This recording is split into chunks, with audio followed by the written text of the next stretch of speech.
আখিরি রসুল তুমি নবী আকরাম, আখিরি রসুল তুমি নবী আকরাম, তোমার কদমে মোর হাজারো সালাম, তোমার কদমে মোর হাজারো সালাম। বনের হরিণ আসমান জমিন সবাই তোমায় চিনেছে, ওই আকাশের মেঘমালা ছায়া তোমায় করেছে, মিশকে আতর যার গায়ের ওই ঘাম, মিশকে আতর যার গায়ের ওই ঘাম, তোমার কদমে মোর হাজারো সালাম। জোরে হবে না? আর একটু জোরে বলেন, তোমার কদমে মোর হাজারো সালাম। আখিরি রসুল তুমি নবী আকরাম, আখিরি রসুল তুমি নবী আকরাম, তোমার কদমে মোর হাজারো সালাম, তোমার কদমে মোর হাজারো সালাম। আবু বকর উসমান ওমর সবাই তোমায় দিবানা, গরম পাথর বুকে বেলাল কিন্তু নবীজিকে ভোলে না, অন্তরে গেঁথেছিল নূর নবীর নাম, অন্তরে গেঁথেছিল নূর নবীর নাম, তোমার কদমে মোর হাজারো সালাম, তোমার কদমে মোর হাজারো সালাম। আখিরি রসুল তুমি নবী আকরাম, আখিরি রসুল তুমি নবী আকরাম, তোমার কদমে মোর হাজারো সালাম, তোমার কদমে মোর হাজারো সালাম।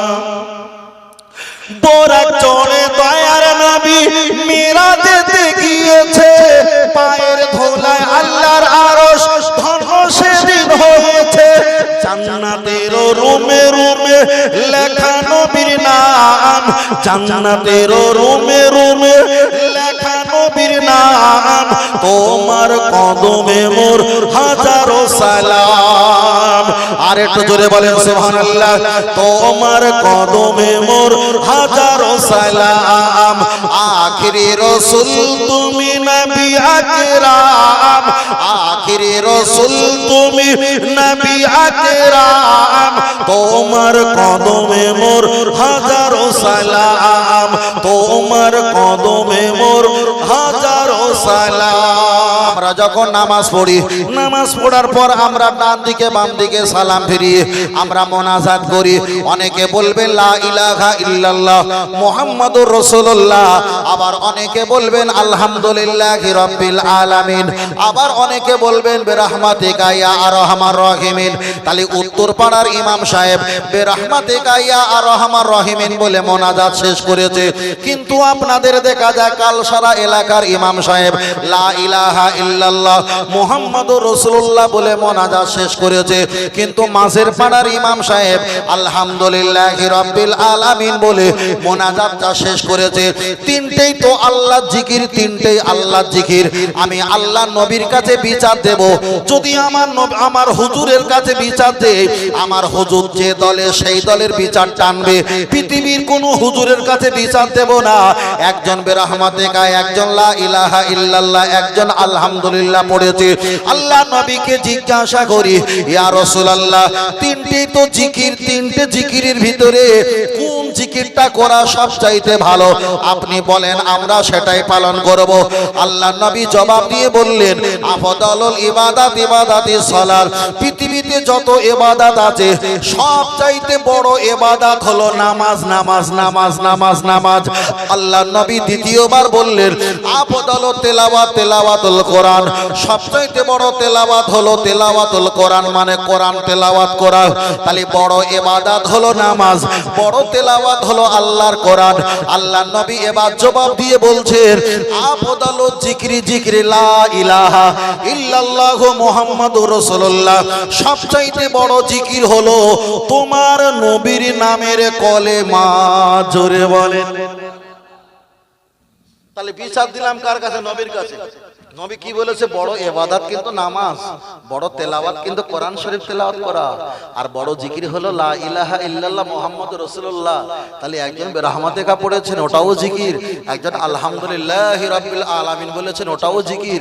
একজন লা ইলাহা ইল্লাল্লাহ বলেছেন, ওটা জিকির। কিন্তু শ্রেষ্ঠ জিকির হলো লা ইলাহা ইল্লাল্লাহ। তাহলে নবী বিচার করে দিয়েছে। এবার বলেন আমরা কোনটা করব? নবী যেটা শ্রেষ্ঠ বলেছে সেইটা। কেন? বড় ইবাদত নবী বলেছে, এটা তো আমরা করি। বড় তেলাওয়াত নবী বলেছে, এটা আমরা করি। আর বড় জিকির নবী বলেছে, ওটা কেন করব না? তাহলে লা ইলাহা ইল্লাল্লাহ মেনেছি, মুহাম্মদ রাসূলুল্লাহটা মানতে পারলাম না। নামাজ পড়ে রোজা রাখবে, দুনিয়ার মানুষ বলে বড় হুজুর, কিন্তু আল্লাহর খাতায় বেঈমান লেখা থাকবে, কিছু করার নেই। চলে চলে চলে। ও আমার বাতিরা, আমি আপনাকে বোঝাতে চেয়েছি আমরা নবীকে ভালোবাসি, নবীকে ভালোবাসি। মাথা টুপি দিতে পারিনি, এটা আমাদের ভুল। মুখে দাড়ি রাখতে পারি না, এটা আমাদের ভুল। লম্বা জামা পরতে পারি না, এটা আমাদের ভুল। 5 ওয়াক্ত নামাজ পড়তে পারি না, এটা আমাদের ভুল। আমরা যাকাত দিতে পারি না, এটা আমাদের অন্যায়। আমরা হারাম খেয়ে থাকি, এটা আমাদের অন্যায়। কিন্তু আমাদের গুনাহ পাহাড় পাহাড় পাহাড় পাহাড়। স্বীকার করি আমাদের গুনাহ পাহাড় পাহাড় পাহাড় পাহাড়, কিন্তু বিশ্বাস করি আমার ভিতরে আমার ঈমান আছে, ঈমান আছে। চলেন একটাবার আগিয়ে যাওয়া যাক। আপনাকে জিজ্ঞাসা করি, গুনাহগার আল্লাহর কাছে ভালো না বিয়াদব আল্লাহর কাছে ভালো? আপনারা আমরা প্রত্যেকে বলবো গুনাহগার আল্লাহর কাছে খারাপ, বিয়াদব আল্লাহর কাছে ভালো। চলেন আমি আপনার কাছে এক একটা করে জবাব দেই। আমার আল্লাহ যদি জিজ্ঞাসা করে, ও বান্দা তোমার পরিচয় কি? আল্লাহ আমি গুনাহগার। আল্লাহ বলবে কাঁদিস না, চুপ করে বসে থাক। আমি আল্লাহ আমার কাছে তওবা পাঠ করলে সুম্মাস্তাগফারনি গফারতু লাকা ওয়ালা উমালি, আমি আল্লাহ গুনাহটা maaf করে দিতাম। এতে একবার সূরা ইখলাস পড়লে 10 পারা কোরআন তেলাওয়াতের সওয়াব, 2 বার পড়লে 20 পারা, 3 বার পড়লে 30 পারা সওয়াব হতো। তুমি দোয়া করলে, তোমার নবীর ওসিলা দোয়া করলে, আমি আল্লাহ দোয়াটা কবুল করে নিতাম।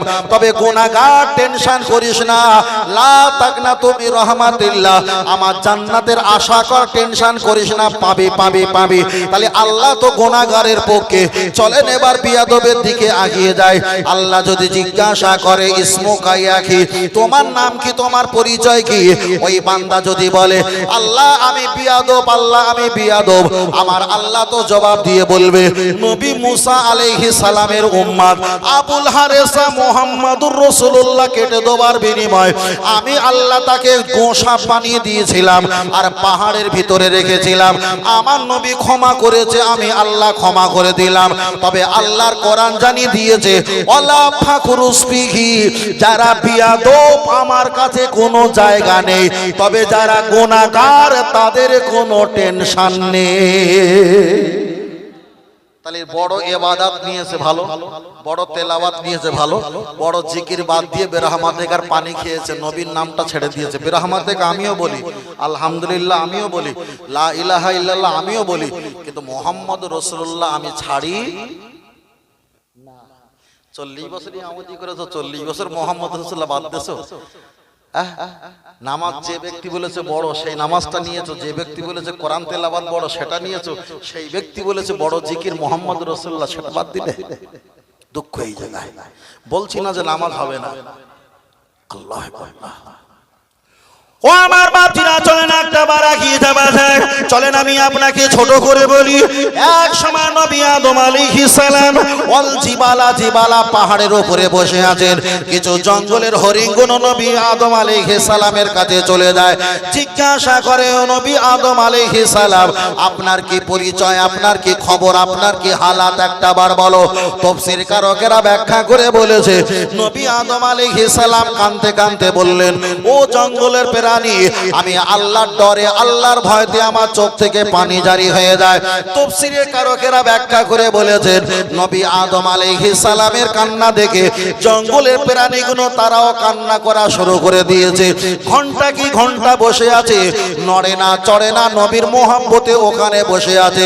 অনেকক্ষণ যখন হয়ে যায়, নবী আদম আলাইহিস সালাম বললেন, ও জঙ্গলে প্রাণী আমার মোহাব্বতে বসে আছো, আমার মোহাব্বতে কান্না কাটি করো, তোমরা কি কিছু খাবে না দাবে না? ওরা বললেন হুজুর আপনি দোয়া রাখেন, আপনার কষ্টে আমরা ভাগ নিয়েছি, মোহাম্মতে আর যেতে মন চায় না।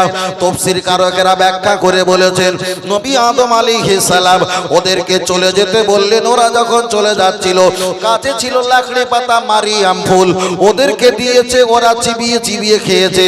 দুই পাশার মাঝখানে মৃগনাভি কস্তুরী আল্লাহ দান করেছে, মুখ থেকে সুগন্ধ জারি হয় আর সমস্ত চেহারাটা নূরে ঝিকিমিকি করে। জঙ্গলে যাওয়ার পর দ্বিতীয় দল হরিণ জিজ্ঞাসা করে মা হাজা, ওটা কি ওটা কি ওটা কি, তোমরা এমন হলে কেন, জবাব দাও। ওরা বলল আমরা নবী আদম আলাইহিস সালামের মহব্বতে বসেছিলাম, কেঁদেছিলাম, তার সঙ্গে আমরা সম্পর্ক রেখেছিলাম, আমরা চলে আসছিলাম, লাকড়ি পাতা মারিয়াম ফুল দিয়েছে, আমরা যখন খেয়েছি আল্লাহ আমাদের এতগুলো নিয়ামত দান করেছে। ও বাবাজিরা একটু ভালো করে খেয়াল করে দেখবেন, লক্ষ্য করে দেখা যায় তাহলে নবী আদম আলাইহিস সালাম ওদেরকে লাকড়ি পাতা মারিয়াম ফুল যখন দিয়েছে, ওরা যখন খেয়েছে, খাবার বিনিময় চেহারাটা নূরে ঝিকিমিকি হয়েছে। দ্বিতীয় দল বলে আমরাও যাব।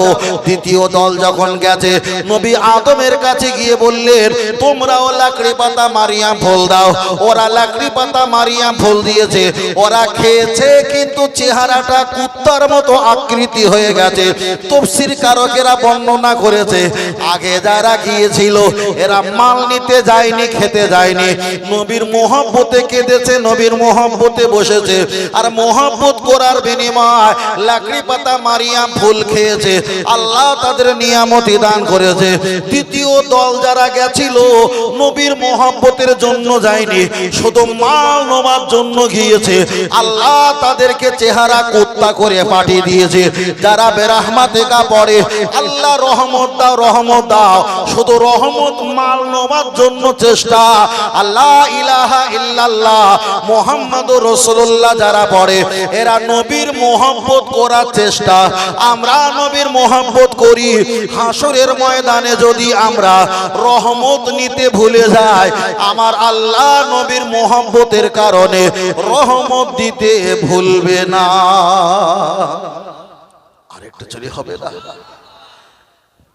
আমি ফের বলছি যে মোনাজাত করতেই হবে এমন কথা বলছি না, আপনি করেন না করেন কোনো সমস্যা নেই, কিন্তু বিশ্বাস আসলে একটা, আল্লাহকে নিয়েছো, মুহাম্মদ সাল্লাল্লাহু আলাইহি ওয়াসাল্লামকে বাদ দিলে কেন? হার ইবাদতে, সমস্ত ইবাদতে লাগে কার? মুহাম্মদ সাল্লাল্লাহু। মাথা টুপি দিয়েছে এটা কার? রাসূল। মুখে দাঁড়িয়ে এটা কার? রাসূল। সালাম দিয়েছি এটা কার? রাসূল। নামাজ পড়ছি এটা কার? কে শিখিয়েছে? রাসূল। হজ করতে শিখিয়েছে কে? রাসূল। আল্লাহকে আল্লাহ বলে ডাকছি, অবদানটা কার? রাসূল। আজান দিতে হয় বাচ্চা ভূমিষ্ঠ হলে, এটা শিখিয়েছে রাসূল। মাটি দাফন কাফন দোয়া খায় শিখিয়েছে কে? রাসূল। জান্নাতের ভয়, জান্নাতের আশা শিখিয়েছে রাসূল। জাহান্নামের ভয় শিখিয়েছে রাসূল। দেখেছে রাসূল জাহান্নাম জান্নাত দেখেছে রাসূল।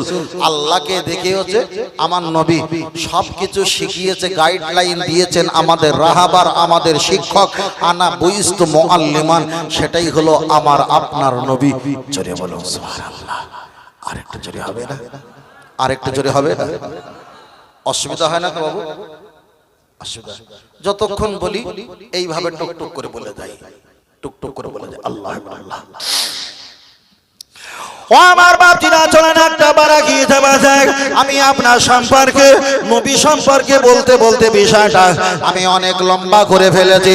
চলেন এবার আপনার কাছে আর একটা বার এগিয়ে যাওয়া যাক। লক্ষ্য করে দেখা যায় আমরা যখন নবী পাকের নাম শুনি, নবী পাকের নাম শুনলে সাল্লাল্লাহু আলাইহি ওয়াসাল্লাম বলি, এখানে যদি বসে বসে আল্লাহ আল্লাহ আল্লাহ আল্লাহ আল্লাহ আল্লাহ আল্লাহ আল্লাহ আল্লাহ আল্লাহ আল্লাহ আল্লাহ হাজার বার যদি আমরা আল্লাহ আল্লাহ বলি, একবারও জাল্লে শানহু যদি না বলা হয় আমার আল্লাহ গোনা লিখবে না। জাল্লে জালালহু যদি না বলা হয় আমার আল্লাহ গোনা লিখবে না। কিন্তু একবার মুহাম্মদ বলবে সাল্লাল্লাহু আলাইহি ওয়াসাল্লাম না বললে আমার নবী বলেছে ধ্বংস ধ্বংস ধ্বংস ধ্বংস। তাহলে আল্লাহর নামে সম্মান না দিলে আল্লাহ রেগে যায় না, নবীর নামে দরুদ না পড়লে আমার আল্লাহ রেগে যায়। তাই আমি আপনাকে বোঝাতে পেয়েছি। আবু বকর এক সময় নবীকে বললেন, ফাজা আনাল্লাহু বিহাযাল খায়র, ইয়া রাসূলুল্লাহ, আপনার কারণে আল্লাহকে চিনেছি, আপনার কারণে আমরা জান্নাতের হকদার হয়েছি, আপনাকে আপনার বিনিময়ে আল্লাহকে ডাকতে পেরেছি, আপনি আমাদের রাহাবার, আপনি আমাদের সব। ওই জন্য সাহাবারা আল্লাহর কাছে কোন বিষয়টা আল্লাহর কাছে বলার আগে নবীর কাছে দৌড়ে চলে যেতেন। আর আমার নবী যে ফয়সালা করতেন সেই ফয়সালা আমার আল্লাহ পাকের ফয়সালা থাকতো। তাই আমরা হানাফি মাযহাবের মানুষ, আমরা আহলে সুন্নাত ওয়াল জামাতের মানুষ, আমরা ফুরফুরা পীর আবু বকর সিদ্দিক রাহমাতুল্লাহ আলাইহির মতপথের মানুষ। আমরা বিশ্বাস করি আমার নবী বানিয়ে বানিয়ে কিছু বলে না, আমার আল্লাহ যেটা বলতে বলে সেটাই আমার নবী আমাদের কাছে ব্যাখ্যা করে। জোরে বলেন সুবহানাল্লাহ। অনেক ব্যক্তিরা ওয়াজ নসিহত করবে আর একটা বার বারবার বলবে নবী যেটা করেছেন ইনশাআল্লাহ আমরা সেটাই করব। এমনও আমাদের সমাজে কিছু মানুষ বলে, কিন্তু ব্যাখ্যা হবে কি, নবী যেটা করুক আর নাই করুক, যেটা আমাদের করতে বলেছে সেটা আমরা করব, কিন্তু নবী করেছে আমরা করব, এদিকে যাবেন না। নবী সেটা করলো করলো, না করলো না করলো, নবী যেটা করতে বলেছেন সেটাই আমরা করব। যদি বলে যে নবী যা করেছে আমরা সব করব, না, চলবে না। আমরা নামাজ পড়ি কয় ওয়াক্ত বাবু? খামসা, 5 ওয়াক্ত। আল্লাহ রাসূলের কয় ওয়াক্ত? 6 ওয়াক্ত। তাহাজ্জুদের নামাজ আমরা কেউ নফল নিয়ত করি, কেউ সুন্নাত নিয়ত করি। রাসূলের জন্য তাহাজ্জুদের নামাজটা আর একটা ওয়াক্তের মতো ফরজ। রমজানের আগে, রমজানের পরে এবং রমজানে, এক কথায় সর্বসময় তিনি তাহাজ্জুদ নামাজটা প্রতিনিয়ত আদায় করতেন। যেমন আমরা 5 ওয়াক্ত নামাজ আদায় করি। তাহলে নবী যা করেছেন আমরা তাই করলে হবে? হবে না। নবী আমাদের বলেছে তোমরা 5 ওয়াক্ত নামাজ পড়ো, তাহলে আমাদের কি ওই 5 ওয়াক্ত নামাজ পড়তে হবে। তাহলে নবী যেটা করুক আর নাই করুক, করতে যেটা বলেছে সেটা করতে হবে। চলেন দুই একটা অপশন বললে আরো বুঝতে পারবে। হাদিস শরীফে এসেছে আল্লাহর নবী বলেছেন, ও আমার সাহাবীরা জেনে রেখে দাও, আজ আমি তোমাদের বললাম আনা বুইস্তু মুআল্লিমান, আমি হলাম তোমাদের শিক্ষক। এক সময় দয়ার নবী আমার ঘুমিয়ে পড়েছেন। সাহাবারা বর্ণনা করেছেন, হাদিসটা মনে হয় আমার মোবাইলে স্ক্রিনশট রাখা আছে, বুখারীর হাদিস থেকে পাওয়া যায়। আল্লাহর নবী ঘুমিয়ে পড়েছে, আর ঘুমানোর পরে কোনো ব্যক্তি যদি নাক ডাকায়, ঘুমটা হালকা না ভারী, ঘুমটা ভারী হয়ে গেছে, তাহলে কোন ব্যক্তি যদি নাক ডেকে ঘুমায়, ঘুমটা অনেক ভারী ঘুম, অনেক ভারী ঘুম। আল্লাহ নবী ঘুমিয়ে পড়েছে আর নাক পর্যন্ত ডেকেছে, হাদিসে ব্যাখ্যা এসেছে। সাহাবারা নবীর কাছে আসলেন, আল্লাহ নবী জাগ্রত হলেন। সাহাবারা একটা পিয়ালা কিছু ছাতু দিয়েছে, আল্লাহ নবী ছাতুটা তিনি ঢক ঢক করে পান করলেন। ছাতু খেয়ে নবী আমার কুল্লি করলেন, তাহলে ঘুমিয়ে পড়লেন, নাক ডাক, ছাতু খেয়ে কুল্লি করলো। আল্লাহ নবী কিন্তু উযু করলেন না। মসজিদে নববীতে গিয়ে ইলা শামাতি উদুনাইহি, আল্লাহ নবী ইমামতি জায়গা দাঁড়িয়ে তিনি নামাজটা আদায় করলেন।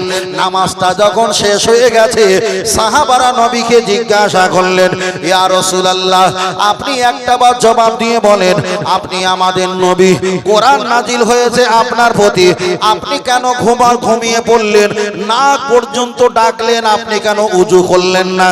আমার দয়ার নবী জবাব দিয়ে বললেন, ও আমার সাহাবীরা জেনে রেখে দাও, তোমরা ঘুমালে তোমাদের চোখ ঘুমায়, দিল ঘুমায়, তোমরা ঘুমিয়ে পড়লে তোমাদের উযুটা ভঙ্গ হয়। আমি মুহাম্মদ সাল্লাল্লাহু আলাইহি ওয়াসাল্লাম, আমি ঘুমালে আমার চোখ ঘুমায় কিন্তু আমার দিল ঘুমায় না। ওহী আসে যেমন আমার কাছে জিবরাইল নিয়ে আসে, এটা যেমন সত্য, আমি ঘুমিয়ে যা দেখি এটাও তেমন সত্য। পৃথিবীর মানুষ ঘুমালে উযু ভঙ্গ হয়, আমি নবী ঘুমালে উযু ভঙ্গ হয় না। তাহলে নবী যেটা করেছেন আমরা সেটা করলে কখনো জান্নাত পাওয়া যাবে না। তার কেন হানাফি মাযহাবের ফতোয়া হলো, আপনি উযু করেছেন, উযু করার পরেও যদি সন্দেহ হয়, আপনাকে নতুন উযু করা লাগবে। তাহলে ঘুমিয়ে নামাজ পড়া তো মোটে সম্ভব। চলেন আমি আপনার কাছে আর একটা বলি, আর একটা বললে বিষয়টা আরো পরিষ্কার হয়ে যাবে। ও বাবাজিরা, একটা বার আগিয়ে চলে যাওয়া যাক। তাহলে নামাজ সম্পর্কে আমি আপনার কাছে বললাম, এবার আমি আপনার কাছে বলছি, তাহলে নামাজ পড়ার জন্য উজু করতেই হবে। উজুতে যদি সন্দেহ হয়, আপনাকে নতুন করে আবার পুরোনা উজু করা লাগবে, উজু করা লাগবে। চলেন একটা বার আগিয়ে যাওয়া যাক। আপনার টাকা নেই, আপনি হজ করো না। আপনার টাকা নেই, যাকাত দিও না। আপনার টাকা নেই, ফিতরা দিও না। আপনার টাকা নেই, কোরবানি দিও না। আপনার টাকা নেই, দান ধান করো না। আপনার টাকা নেই, হজ পাকে যাবার প্রয়োজন নেই। ও আল্লাহর বান্দা, জেনে রেখে দাও, শরীরটা যদি অসুস্থ হয়, একটা বার তুমি দাঁড়িয়ে দাঁড়িয়ে নামাজ পড়ো। তোমার মাথা যদি চক্কর দিয়ে যদি ঘুরায়, তুমি বসে বসে পাটা গুটিয়ে নামাজ পড়ো। পা গোটালে পায়ের যন্ত্রণা যদি বেশি হয়, আল্লাহর কাবার দিকে পাটা লম্বা করে দাও। আল্লাহর কাবার দিকে পাটা লম্বা করে দিয়ে উজু করলে যদি পানি লাগালে শরীরের রোগ যদি বেড়ে যায়, আপনি তায়াম্মুম করে নাও। আর তায়াম্মুম করে নিয়ে সেজদা দিতে গেলে মাথার যন্ত্রণা যদি বেড়ে যায়, আপনি ইশারা ইশারা সেজদা দাও। আপনার টাকা নেই, হজ করো না। টাকা নেই, যাকাত দিও না। টাকা নেই, ফিতরা দিও না। টাকা নেই, কোরবানি দিও না। তবে টাকা থাকুক আর নাই থাকুক, মরণের যদি 5 মিনিট বাকি থাকে, ইশারা ইঙ্গিতে নামাজ পড়ে আল্লাহকে বোঝাতে হবে, আল্লাহ আমি যে আপনার গোলাম। এটাই হলো তার বাস্তবিক প্রমাণ। জোরে জোরে বলে সুবহানাল্লাহ। তাহলে উজু থাকা অবস্থায় সন্দেহ হলে উজু করতে হবে। কিন্তু আল্লাহর নবী ঘুমালেন, নাক ডাকলেন, উজু করলেন না। তার কারণ নবী আমাদের মতো না, আমরা নবীর মতো না। তবে নবী যেমন করে আমাদের চলতে বলবে, তেমন করে সেই মতো চলতে হবে। আর ওই চলার পিছনে সাহায্যর হুকুম হলো মহান আল্লাহর। জোরে বলে সুবহানাল্লাহ। আরেকটু জোরে হবে, আরেকটু জোরে বলে সুবহানাল্লাহ। একটু তাকবীর দেই, নারে তাকবীর, নারে তাকবীর। আহলে সুন্নাত আল জামাআত সিলসিলা হক ফুরফুরা শরীফ, মদিনা মক্কা শরীফ, আল কোরআনের আলো, আল হাদিসের আলো। নারে তাকবীর। আল্লাহ কবুল করেন, বলুন আমিন। বাবু অসুবিধা হচ্ছে না তো? আমি কোনো অসামাজিক কথা বলছি না। ওই ইকড়ি বিকড়ি সব কি কোনো হচ্ছে না চারিদিকে বলে, আমার ওসব বলার সময় নেই। আমি দুটো নবীর প্রশংসার কথা বলবো, দুটো মশলার কথা বলবো। আমরা দুটো হালাল হারাম, পাক না পাক, জায়েজ না জায়েজ, সেইগুলো বলবো, কিভাবে আমরা আল্লাহ এবং রসুলের কাছে যাব। আল্লাহ আল্লাহ। ও আমার বাপজিরা, চলেন একটা বার আগিয়ে যাওয়া যায়। আমি নবী সম্পর্কে বলতে বলতে অনেকটা বিষয় আমি আপনার কাছে বলে ফেলেছি। এবার চলেন আমি আপনার কাছে আর একটা বার বলি। তাহলে আমরা নবীর মহব্বত করি, নবীর মহব্বত করি। তবে প্রথম বলেছিলাম লা ইলাহা ইল্লাল্লাহ মুহাম্মাদুর রাসূলুল্লাহ সাল্লাল্লাহু আলাইহি ওয়াসাল্লাম পড়ি। অনেক ব্যক্তি বলবে লা ইলাহা ইল্লাল্লাহ পড়ো, মুহাম্মাদুর রাসূলুল্লাহ পড়া যাবে না। এই বিষয়টা আমি প্রথম শুরু করেছিলাম। তবে চলো আপনাদের কাছে আমি আর একটা করে ব্যাখ্যা বলি। তবে আমরা হলাম হানাফি মাযহাব, আহলে সুন্নাত আল জামাত, সুন্নি আকীদা, ফুরফুরা পীর আবু বকর সিদ্দিক রাহমাতুল্লাহ আলাইহি। আমরা এই মত পথের মানুষ। তবে আপনাদের এলাকায় কোনো ব্যক্তি যদি মাইয়েত মারা যায়, মারা গেলে আমরা কবর জিয়ারত করি না? অবশ্যই আমরা কবর জিয়ারত করি। অনেক হুজুর আপনাকে ফতোয়া দেবে, আপনার মোমেন্টটা ঘুরিয়ে দেবে। ও আমার বাড়িওয়ালা ভাই, তোমার আব্বার কবর কত দূর? আপনি বলবেন হুজুর এই বাড়িটার পরে 1 মিনিট রাস্তা। তখন হুজুর ফতোয়া দেবে, এখানে বসে দোয়া করে দেই।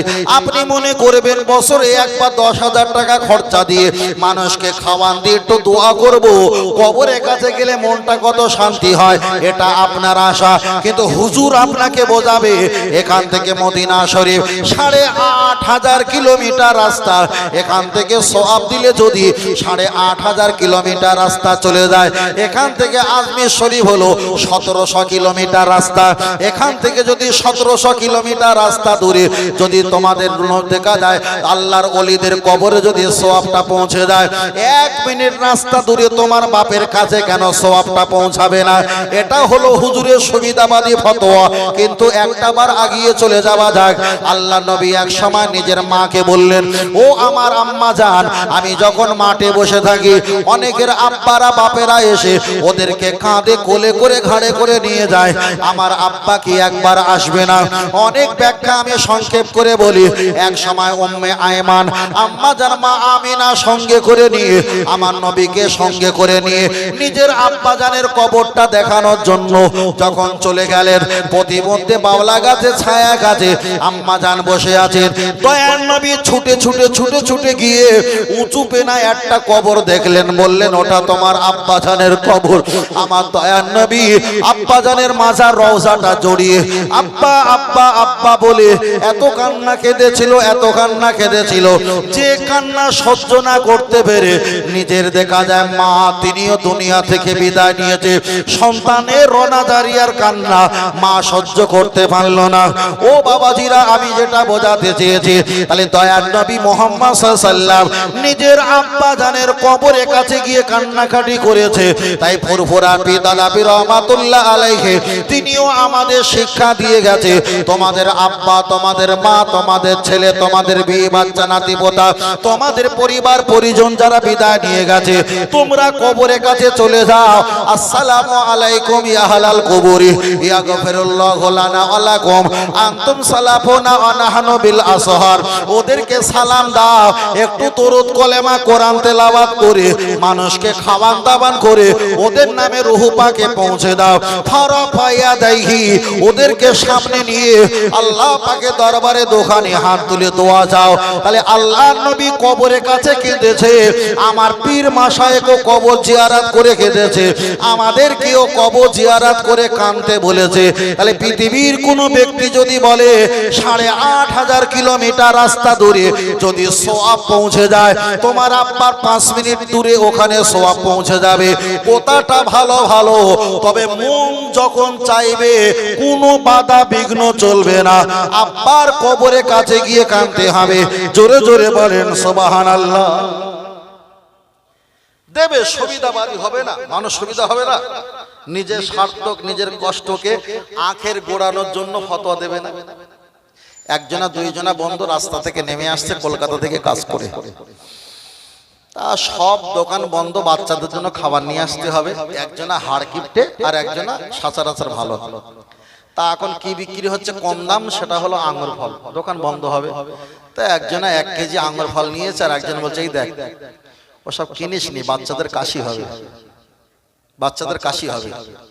কথা বুঝতে পেরেছেন? তাহলে একজন নিয়ে এসছে সন্তানের মায়া মমতায় আঙ্গুর ফল, আর একজন বলছে নিয়ে আসিসনি, ওগুলো খেলি বাচ্চাদের কাশি হবে। ঠিক ঠিক, যিনি কেনবে না তিনি একটা উপমা দেবে। তা কেউ যদি কবরের কাছে যেতে না চায়, সেও তেমন একটা ফড়ং উপমা বার করবে না, করবে না।